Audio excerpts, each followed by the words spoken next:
Most people think empires fall because of war, invasion, or political chaos.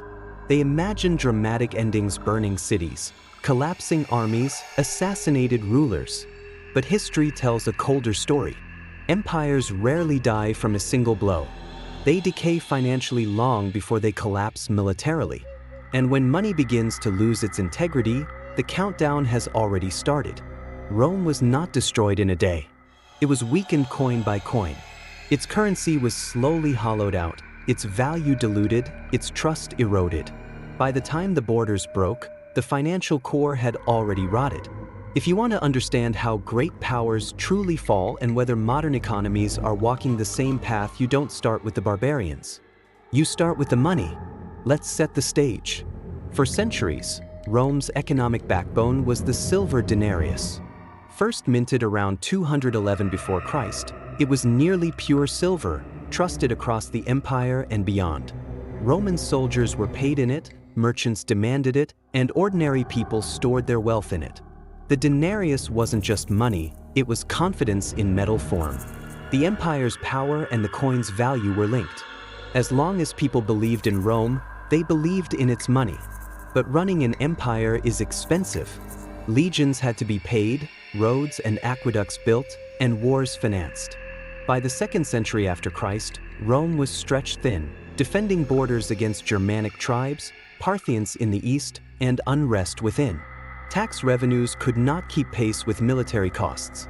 So emperors turned to an age-old trick: debasement. Instead of taxing citizens more, always unpopular, they reduced the silver content in the denarius. The numbers tell the story. Under Emperor Augustus, who ruled at the dawn of the empire, the denarius contained about 95% silver. By the reign of Caracalla in the early 3rd century, it had dropped to around 50%. By the time of Emperor Gallienus in the mid-3rd century, the denarius contained less than 5% silver. A coin once made of solid metal had become a disc of bronze coated with silver wash. The people could see and feel the difference. Inflation followed. Prices rose because money was no longer anchored to real value. A measure of wheat that once cost a single denarius might suddenly cost dozens. This was not abstract theory. It destroyed the lives of ordinary Romans. Soldiers demanded higher pay to cover rising costs. Merchants stopped accepting debased coins, preferring barter or payments in gold.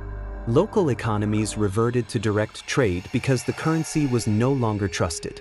And the more confidence eroded, the more emperors struck cheaper coins, hoping volume would replace value.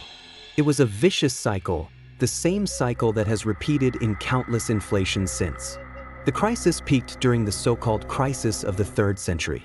Between 235 and 284 after Christ, Rome suffered nearly 50 years of chaos: invasions, plagues, civil wars, and economic collapse.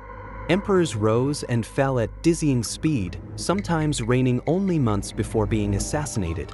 Behind the political drama was a broken financial system.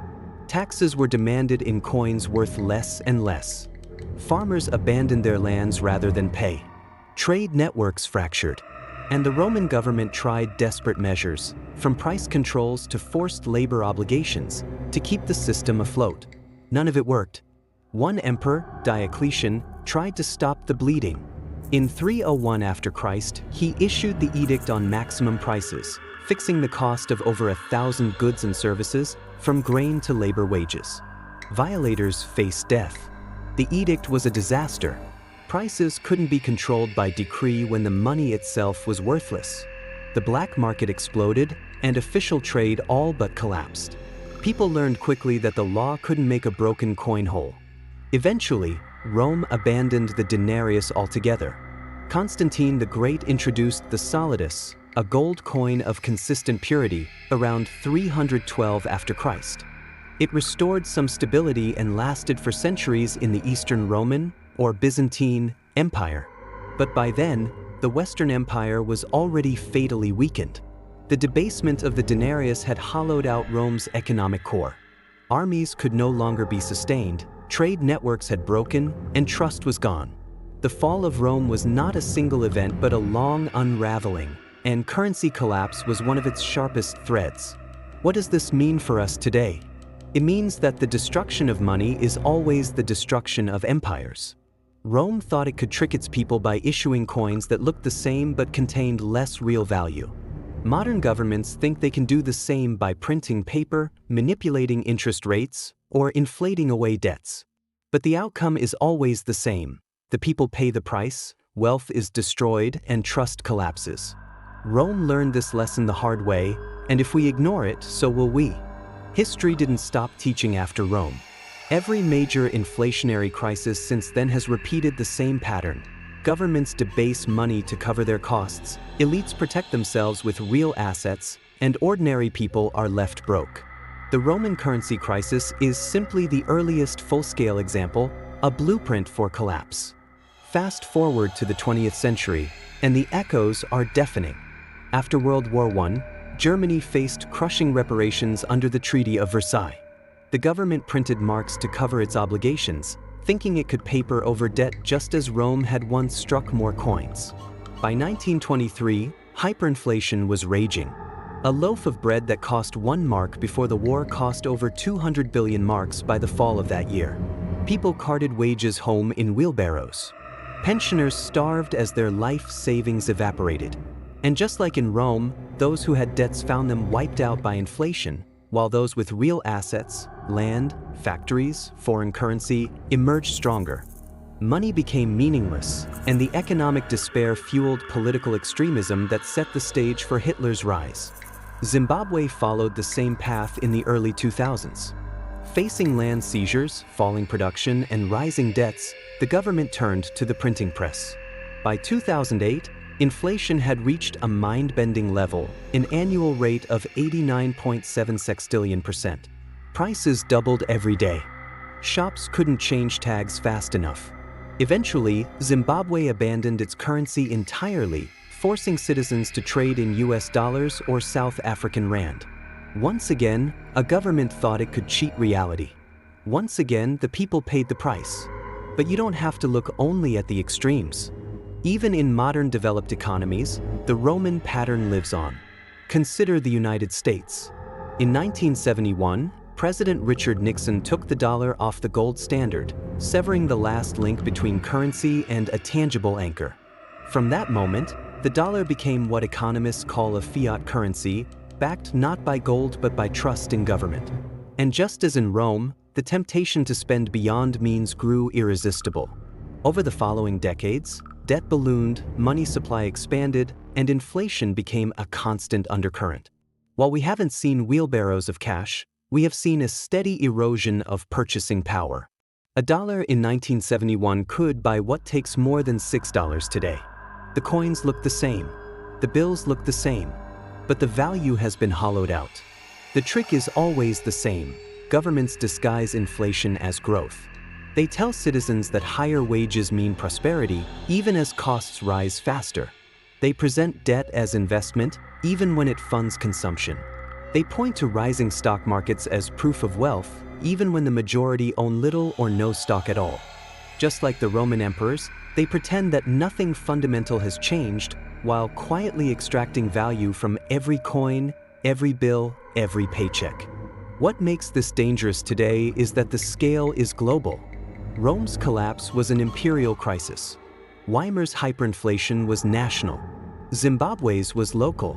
But today, the entire world runs on fiat currencies, massive debts, and central banks willing to print trillions at the first sign of crisis. That means the next collapse won't be confined to a single empire or country. It will ripple across the globe. And if history is any guide, the ones who suffer will not be the elites who hold assets, but the millions who rely on salaries, pensions, and savings denominated in increasingly fragile currencies. So what should you, as an individual, take away from Rome's currency crisis? First, understand that inflation is not an accident. It is policy. It is the silent tax that has broken empires for 2,000 years. Second, realize that real wealth is not found in paper or digits on a screen, but in assets that hold value when money does not. Land, skills, productive businesses, resources. Third, never assume stability is permanent. Romans in the 1st century would have laughed if told their coins would one day be worthless. Germans in 1913 would have scoffed at the idea of wheelbarrows full of cash. Zimbabweans in the 1980s thought their independence promised prosperity. Yet in each case, the same story unfolded. The fall of Rome reminds us that financial systems can collapse slowly, then suddenly, as trust evaporates. When money stops being real, society itself begins to unravel. Contracts fail, trade breaks down, armies dissolve, and governments lose legitimacy. The barbarians at the gate may finish the job, but the real killer is always inside the treasury. And here is the punchline: history doesn't repeat, but if you don't understand it, it will crush you all the same. The Roman currency crisis wasn't just about bad emperors or greedy elites. It was about the fragility of money itself when abused by power. And that fragility has never gone away. If this gave you a new perspective, hit subscribe. In this channel, history doesn't entertain, it warns. And we're here to listen.